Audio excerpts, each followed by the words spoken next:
kohën kur Beogradi po vlon nga protestat, Vučići pos luftës që po e bën për të mbetur në pushtet, vazhdimisht merret edhe me Kosovën.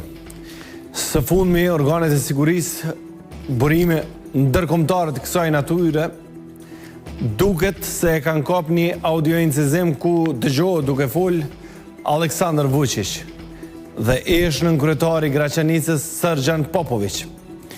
Ajo e çfarë tregon ky audioincizim i siguruar dhe nga televizioni Dukagjini, madje i konfirmuar dhe nga burime ndërkombëtare nga një përfaqësi diplomatike shumë e rëndësishme e shumë e fuqishme në Prishtinë, është fakti se Aleksandar Vučić është në një betejë edhe me krerët e kishës ortodokse serbe. Do e sjellim veç një pjesë sot të këtij materiali. Në ditët në vijim do ta transmetojmë edhe të plot. Hajde regjia.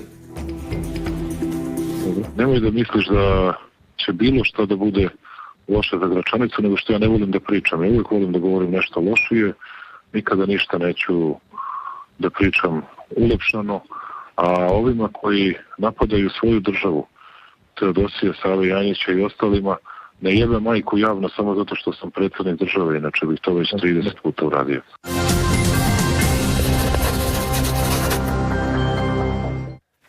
E dëgjuat pra, Vučić ngre dilema se kush po i financon krerët e kishës ortodokse serbe në Kosovë. Edhe organet e sigurisë Kosovës janë në dieni për komunikimin. Janë duke punuar që të zbardhen sa më shumë detaje.